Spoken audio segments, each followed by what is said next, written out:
Indonesia sedang berada di ambang resesi. Prediksi kelam ini diutarakan Presiden Joko Widodo dalam rapat bersama para gubernur di Istana Kepresidenan Bogor 15 Juli 2020 lalu. Menurutnya, ekonomi Indonesia telah merosot habis-habisan pada kuartal pertama dan kedua tahun 2020. Kini, pertaruhannya ada pada kuartal ketiga, yakni antara bulan Juli sampai September.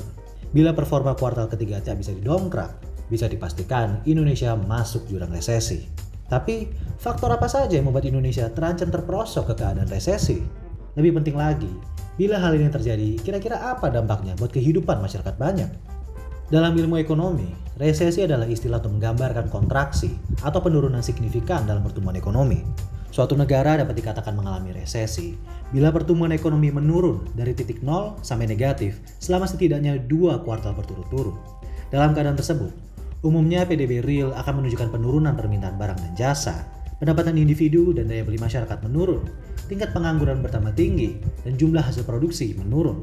Sebenarnya seluruh dunia pun diprediksi akan mengalami resesi akibat pandemi COVID-19. Menurut perhitungan teranyar, pertumbuhan ekonomi global bakal berada di angka minus 4,9% pada tahun 2020.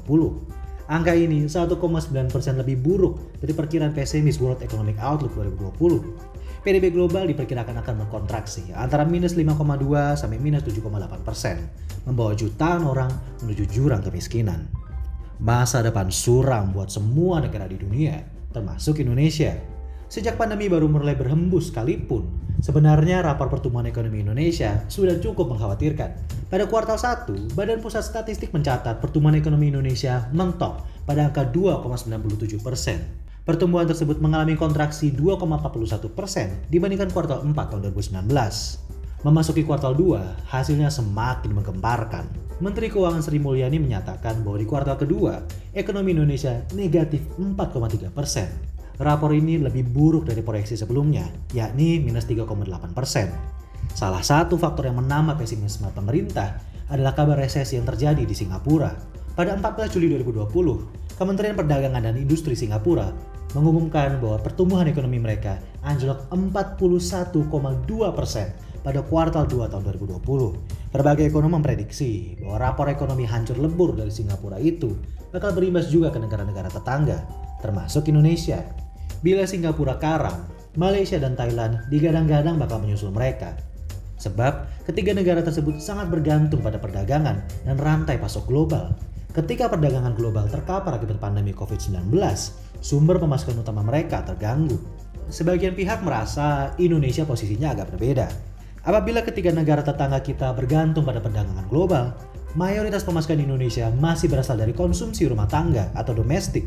Ekonom Universitas Indonesia, Fitra Faisal misalnya, berkelakar bahwa ketertinggalan Indonesia dalam memanfaatkan arus perdagangan global justru jadi keuntungan terselubung, sebab kita jadi tak sebabak belur Singapura.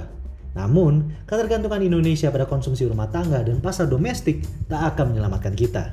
Menurut ekonom Indef Eko Listianto, konsumsi masyarakat yang terpantau melalui indeks keyakinan konsumen dan penjualan retail menurun masing-masing sebesar 31,67% dan 12,45%. Pertumbuhan PDB real Indonesia juga merosot dari 5% di kuartal 4 2019 menjadi 3% pada kuartal 1 2020. Angka pengangguran pun bakal meningkat tajam. Bappenas memprediksi bahwa tingkat pengangguran terbuka pada 2020 bakal loncat jadi 9,2%, jauh di atas angka 5,28% pada tahun 2019.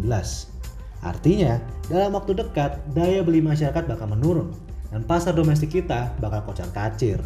Selain itu, meski tidak langsung dihantam pandemi seperti Singapura, ex-Menteri Keuangan Khatib Basri menyatakan bahwa kemampuan Indonesia untuk bangkit kembali setelah ekonomi merosot tidak sebaik Singapura.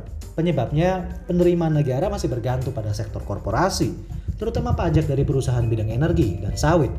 Padahal, penerimaan pajak dari mereka akan turun drastis dalam beberapa tahun ke depan akibat rendahnya produksi dan pendapatan perusahaan. Menanggapi ancaman resesi ini, pemerintah telah menyisihkan dana stimulus khusus untuk penanganan pandemi COVID-19 senilai 695,2 triliun rupiah. Dana stimulus raksasa ini termasuk anggaran 203,9 triliun untuk bantuan sosial, serta bantuan untuk UMKM sebanyak 123,46 triliun rupiah yang dialokasikan untuk bantuan kredit, subsidi bunga pinjaman, hingga insentif pajak. Sri Mulyani berjanji bahwa pemerintah telah menggunakan seluruh mekanisme anggarannya untuk menambal pelemahan di sisi konsumsi, investasi, maupun ekspor. Ia pun berharap kredit dengan jaminan yang diluncurkan pemerintah bisa mendongkrak sektor perbankan dan membantu pelaku usaha, terutama UMKM. Namun, seperti kata ekonom Fitra Faisal, ekonomi baru akan kembali bergerak bila stimulus tersebut cepat cair dan kurva pertumbuhan pandemi COVID-19 cepat-cepat melandai.